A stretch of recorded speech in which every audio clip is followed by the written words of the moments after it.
Unstoppable Pursuit podcast where we're pushing limits in business, life, and health. Today it's episode 54 and we're talking about the big startup lie. Very interesting. I'm Brian Benson and next to me, he's not here today, Mike Stull, still dealing with some things, and again, I love you, my man. I miss you. Can't wait for you to come back, but we're going to hustle and keep doing this no matter what. So, love you, buddy. He wrote a book called Dominate Your Day, and I will read from that to honor him. Your everyday thoughts become a breeding ground for what consumes you. From the moment you wake up, make sure your thoughts are setting something wonderful into motion. Your thoughts can be a catalyst for your actions. Now, ladies and gentlemen, that right there, when you are coming out of your dream state, first thing in the morning, you need to do or think something positive. Don't turn on your social media. Don't turn on your TV. Don't do anything. First thing you need to do is think positively and excited, and think motivation, inspiration, whatever you need for that day. Because that is probably one of the most important times that you need to think, is right when you wake up in the morning and then right before you go to bed. You got to put positive thoughts out there, and that will set you in motion for your day. All right, let's get into this, the big startup lie. This is something that I think is absolutely hilarious and funny, and to be honest with you, I've interviewed so many entrepreneurs. I've hung out with so many of them and startups, and I mean, you say things because you just have to, and you fake it till you become it, or fake it till you make it, or whatever it is, and that's totally okay. Like I am guilty of a lot of these. I am guilty of being part of the big startup lie, but I just also think it's funny to talk about it because nobody really actually talks about it. So I'm going to talk about it. Every time someone tells me, we're crushing it, I'll walk around, people ask me, how's things going? I'm crushing it. Next thing you know, I'm laying awake in bed, like anxiety riddled, like, please God, let this work, and not even knowing like what's going to happen the next day. But I can tell you right now, I've had more stress and anxiety in my life than I ever have before. And I can tell you that when these entrepreneurs or when these people tell you that they're crushing it and doing all this great stuff, they are laying in their bed, staring at the ceiling fan, oh my God, like doing great impressions of a hot dog, and that is what happens. Like, you freak out, you have these ceiling fan thoughts, you have imposter syndrome 24/7, and I don't care who says you don't, you do. We all do. So let's get into this. All right. Number one, a lot of them say this to investors or to somebody that maybe an angel investor or somebody that they're trying to get money from. I'm not looking for money, just your feedback. AKA, I heard this tactic works well for getting meetings. Have you ever just said something that really wasn't true, but it helped you get in front of somebody? Like, yes, of course. Yes, I want your freaking money. They all need money. You're a freaking startup. Of course you need funding. Jeez, unless you're super rich or you're going to bootstrap or you're pulling revenue out of your ass, I mean, dude, it's so hard. It is so hard. But it's a great tactic. Maybe it works to get meetings. I don't know. But I love that saying is like, I'm not looking for money, just your feedback. And then it's just like, this tactic works well for getting meetings. All right, number two, my co-founder turned down a job at Google to focus on our company. Translation, AKA, he applied for an internship a while back at Google and it fell through. It's like, how many times do we just totally exaggerate the truth of things that are really happening? It's like, yeah, like, dude, I was getting recruited by like D1 schools, blah, blah. Oh, well, why didn't you go? Well, my grades weren't good enough, or I just couldn't get the ACT scores. But it's like, dude, no, you just suck at sports. Like, you just were not good enough. I love it, man. All right, the next one is, I had a successful exit with my first business, AKA, I sold my lawn mowing clients to a friend on a commission. It's like, oh yeah, so you were just cutting your neighbor's lawns, and it's like, oh yeah, you can have them, dude. That was my first business. I get it. Hey, look, we all start somewhere. I can tell you, I used to cut lawns. I used to snowplow people's driveways. I had a lemonade stand. I sold pencils at one point. I pulled weeds. I was in gardening. I did all that shit, man. I'm telling you, and if that's the case, if this is the case, I had a successful exit with my first business, then damn, I've had like 5 exits because I actually gave those to somebody else or did something different. But I just absolutely love this. I had a successful exit with my first business. Yeah, okay. All right, we're being selective on the investors we want to let into this round, aka we're taking every intro we can get, which isn't many. It's like, yeah, we're just trying to find the right partner because we need smart money. Yeah, okay, since you've had 0 meetings or the meetings that you have, nobody's offered you any type of dollars. Here's a funny story. One time with my startup, about 2 years it was about 4 years ago. Yeah, about 4 years ago I started a company and we went into pitch. This is great. We went into pitch and we sat these guys down and we're like, man, they're gonna like love our idea and all this shit. And we put it up on the screen. They're like, okay, yeah, let's see the website. Let's see what it looks like. We typed it in. Dude, didn't even work. Totally failed. I don't know why. It was like our server were down or something was happening with it, So it didn't work. So we walked out of that meeting. We finally logged in on our phones and it worked. So we ran back in. We knocked on the door. Hey, it works. And the guy, as he's closing the door on us, was like, thanks. Never heard from those assholes again.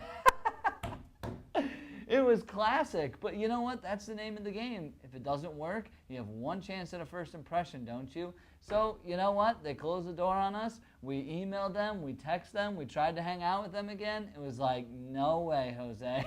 We didn't have a chance. Oh, they totally hated our shit, man. Oh, God, that's funny. All right. We're seeing, let me see here. Where were we here? Oh, we're seeing 20% month-over-month growth.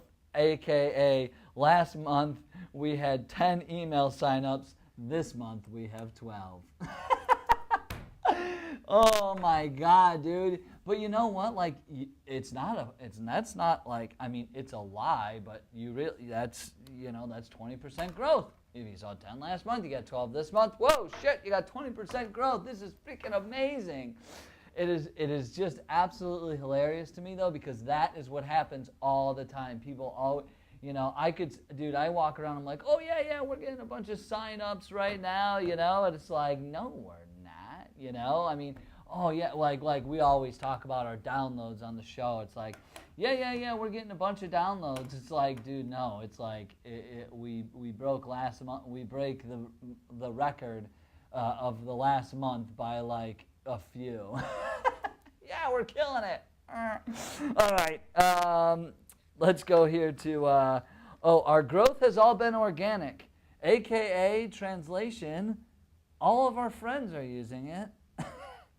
Has anybody ever said that? It's like, oh yeah, dude, we got to, I got like 500 like Facebook likes on my freaking page. It's like, these are all your friends who are liking it, who you and I'm telling you, our downloads for this, all our reviews on our podcast took me, before, like our early reviews, I'll be dead honest. I went out to my friends and I was like, hey, can you guys download the podcast and write a review? That's a real thing. So yes, I have used this line many times. All right, the next one is, we felt we were too far along to join an accelerator. Ladies and gentlemen, you are not too far along if you are declining these. But here we go. Translation is, Y Combinator rejected us twice. It's like, if someone's going to invite you into their accelerator, you're going to go. I mean, if you're a startup and you're building this thing, like, you're going to go. You've been rejected. I'm sorry, your idea doesn't work, or you need to pivot or change, but that's the reality of that. All right, the other one is, we're raising money to scale quickly, AKA, we want to finally pay ourselves. Yeah, okay, there we go. That's why you're raising money. I get it. You're not here because you just want to frickin' scale quicker. You're just tired of eating ramen noodles and sleeping on your friend's couch. It happens, man. I'm telling you, I'm in the same place. Trust me. I'm like, yeah, I'm definitely, yeah. Yo, you know what? If I could get this funding, I could do this and that and all this other shit. Oh, by the way, I could also, like, not have to, like, eat ramen noodles and barely make rent and live paycheck to paycheck. All right. Oh, boy. All right. Our competition is too big and slow to come after us, AKA the market size isn't significant enough for them to care. Let's be honest. Like, Amazon's just about to squash anybody anyway that walks in the door. I mean, if you think that nobody's going to come after you as a startup and you're having success, you are ridiculously out in the clouds, my friends. People will come after you if they see success. They see it as a market. And then Bezos will be like, hey, we're just going to take out these grocery delivery companies like Blue Apron and others. And it's like, not going to happen. Same shit as, like, look at Zuckerberg tries to buy Snapchat for $3 billion, which, by the way, I also posted on my Facebook. If you see, Google tried to buy Snapchat for $30 billion, and they said no? Dude, my Lord, what the heck? Who, does anybody else here have a price? Like, I have a price tag, and I'm telling you right now, $30 billion is it. If you want to pay me $30 billion for my company, I'll talk to you. I will sign everything over to you yesterday.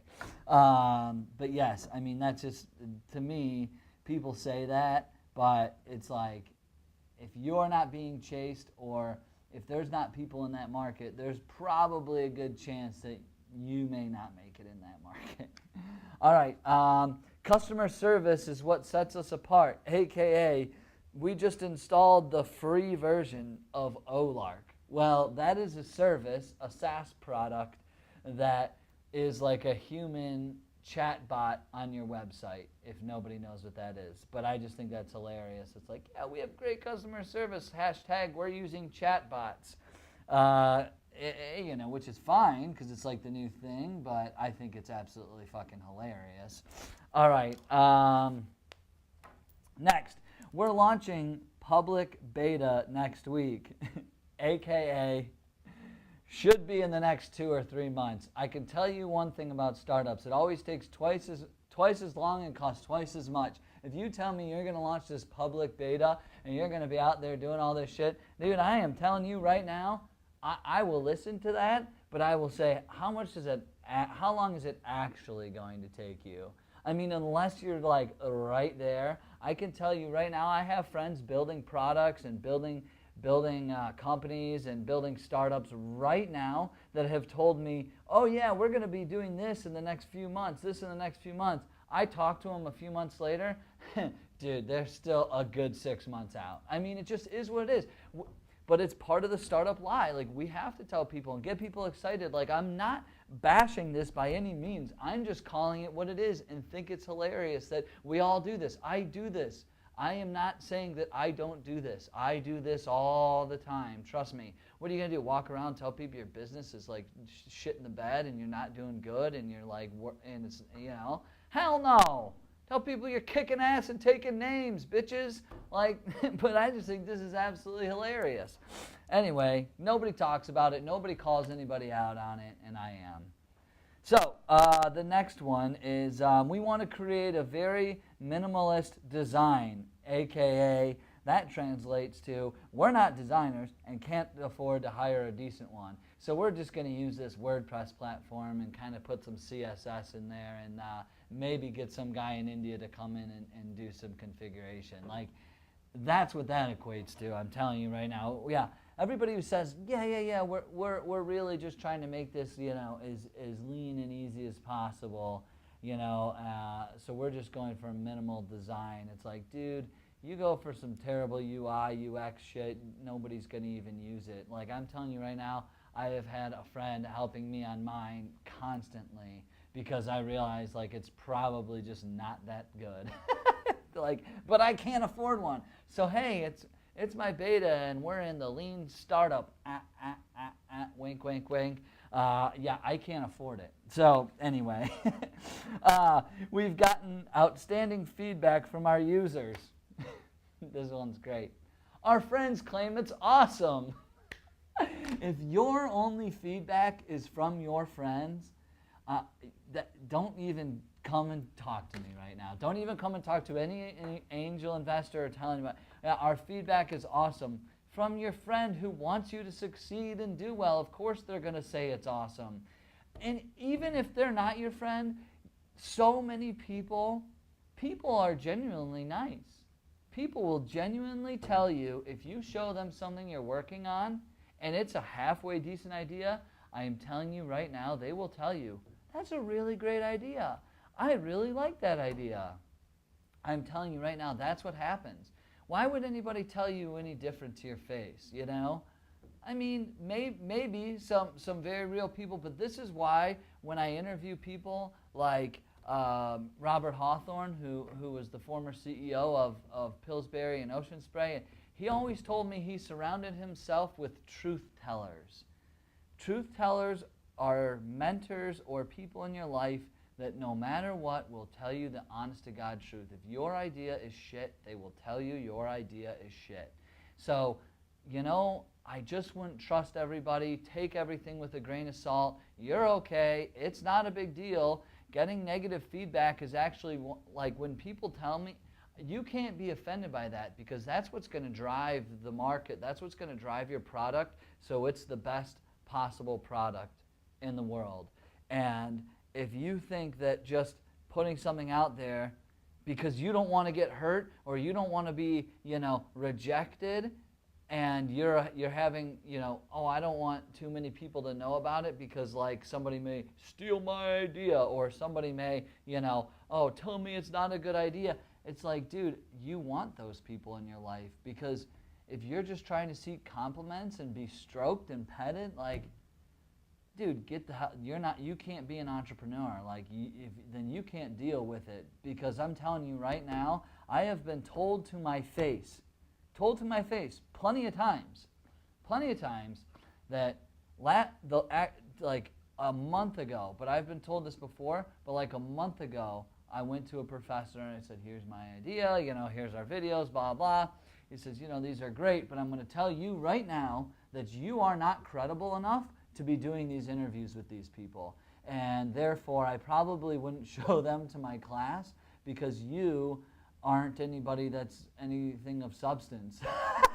You're just some young guy getting these interviews. Like, if it was an executive or a successful entrepreneur interviewing another successful entrepreneur, I would be more inclined to listen. Or if it was a professor interviewing a successful entrepreneur or CEO.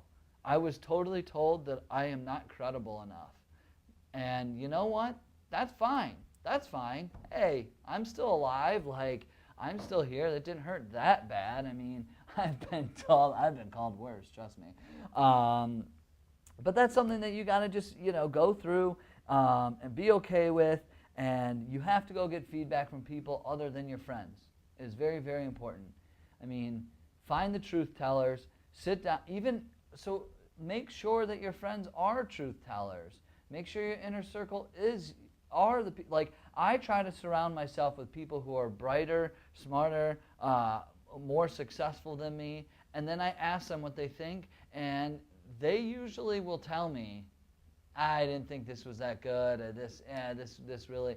I mean, and that's fine. I've been told, like, some of my old interviews, because of the background and what it looked like and all this stuff, they're like, yeah, it just wasn't very good. I just didn't really like it. The content was good, but your set looked like shit. I was like, thanks. But, like, you need that, right? And I put out my content in front of a ton of college students and said, just, they don't know who I am, what I do. Well, they know what I do because they see me in the video, but I mean, like, I didn't know any of these. They said, give me your honest to God feedback. I got so much. I got half of them saying this, like, sucked, and half of them saying this was great, and I was totally okay with it. Like, and so what do they look for, and what do they want? And then that's what they tell me, and now my product is moving toward that way, and that's what I love about it. I mean, the feedback is everything. So, yeah, that's about it. That's it on feedback. Stop talking to your friends. Okay. Yeah. We hope one of our. Okay. Here we go. We're about to blow up. I have heard this from entrepreneurs. We're about to blow up. Translation: we hope one of our blog posts hits it big on Hacker News or TechCrunch, and finally we'll be big. You know, dude, I have friends that have gotten on TechCrunch, entrepreneur.com, like, all, you know, written up in these things, dude, and not a thing fucking happens. I mean, I am telling you right now, and that's why I think that's funny. It's like, we're gonna blow up. It's like, dude, one piece of news isn't going to take you into stratosphere. It may be, like, decently big for a second, but even getting new and noteworthy on your podcast none of that is going to equal success or growth or scale or any of that. That is great press to have, and, you know, put it on your website and say, it's seen on TechCrunch. That's totally cool, but at this point in my life, I'm like, I really don't care if these people are on TechCrunch or not. Like, what's your business model? What's your revenue? Where are you growing? Like, what's your growth plan? Like, where are you scaling? Like, that's what matters. I mean, if people think that just getting written up or being interviewed on a freaking podcast, like, dude, I could tell you, like, so many people think that they are the shit because they got on the podcast, because they were here on this podcast. I just got my friend on one of the largest entrepreneur podcasts in the country. And I'm telling you, he didn't see one fucking sale from it. He didn't even get an uptick in business. And this podcast gets downloaded 1 million times a month.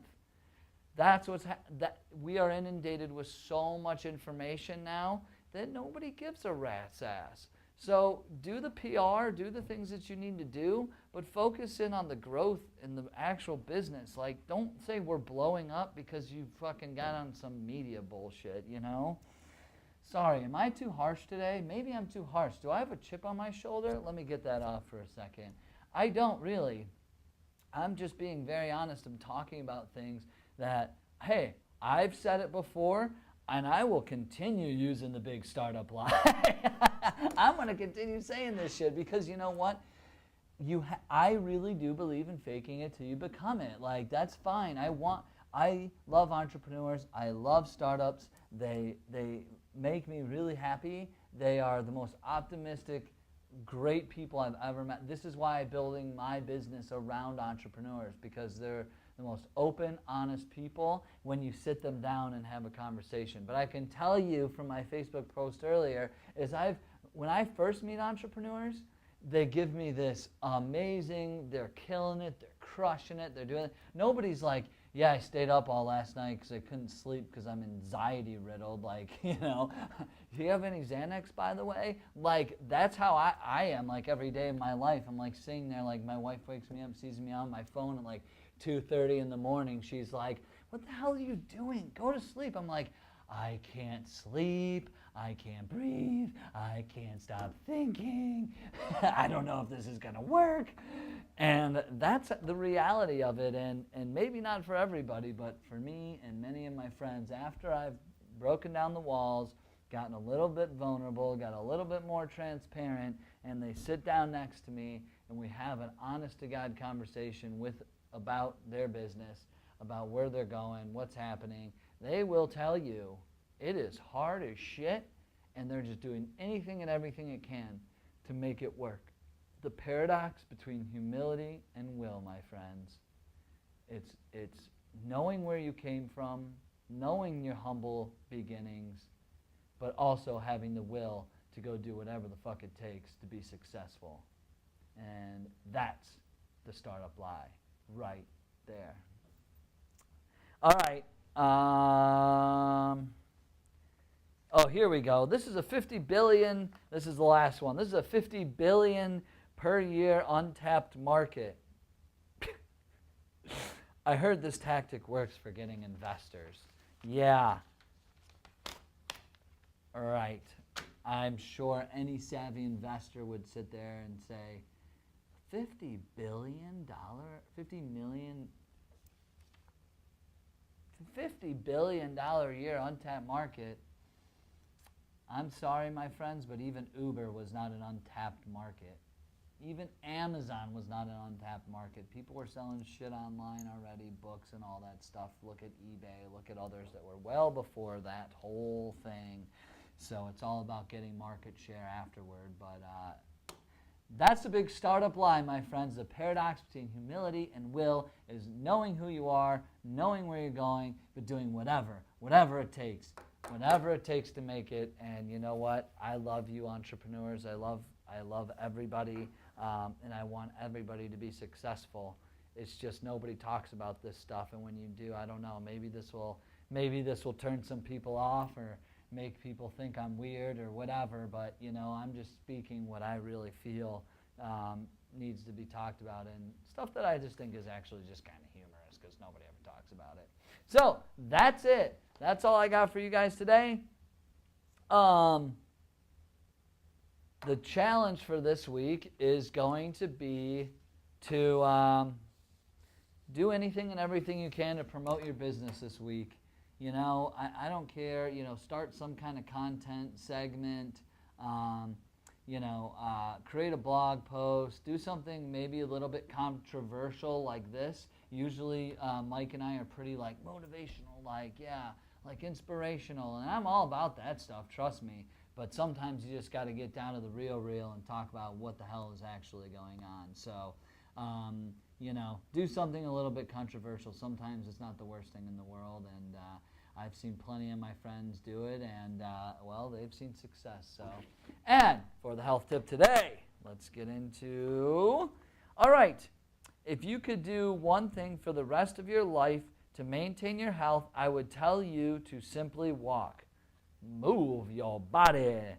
We all know a body in motion tends to stay in motion. The human body was intended to move. Looking like a couch potato is not an option. So move. In any project, the important factor is your belief.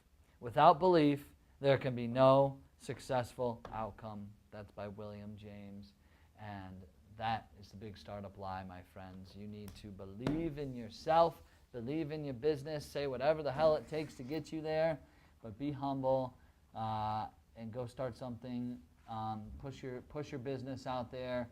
You know, be maybe a little bit controversial, but also just keep supporting the startups, keep supporting entrepreneurs. We all need a lot of help because I can tell you, and if I'm wrong on this, then I'm just silly. But a lot of us sit around lying awake in the middle of the night thinking about our next move, how it's going to happen, the problems we need to solve, the fires we need to put out. And it's just a 24/7, pretty much mind F that it's just, but it's addicting. It's addicting as hell, and I can tell you right now, it's the most fun thing that I've ever done in my life, and I'm really, really excited to see where my company goes, but I can't wait to get more startup stories, more interviews, more people sharing, and telling exactly the struggles and what the heck happens in this world, because, you know, it's the hardest shit that you'll ever do to start a business. I can tell you right now, that's why so many people don't do it, or so many people fail, because when you get to that dip, they just say, F it, man, I'm out. That's why the big startup lie even exists, because You have to continue speaking positively over yourself, positively over your business, positively over all the things that you're doing. I mean, that is like the only way sometimes that you're going to make it, because you're going to fail. You're going to fail a lot. But you got to fail fast and you got to fail forward. But it's just going to happen, and unless you're, unless you're willing to not, if you want to go through that, then you should be an entrepreneur. But if you don't, then you should go work for an entrepreneur. All right, thank you, ladies and gentlemen. I love you. I care about you. We want you to be super, super successful. Hopefully Mike will be back next episode, but, I love you, Mike. I wish you and your family all the best, sending you guys good vibes and thoughts and prayers. And we will see you all on the next episode.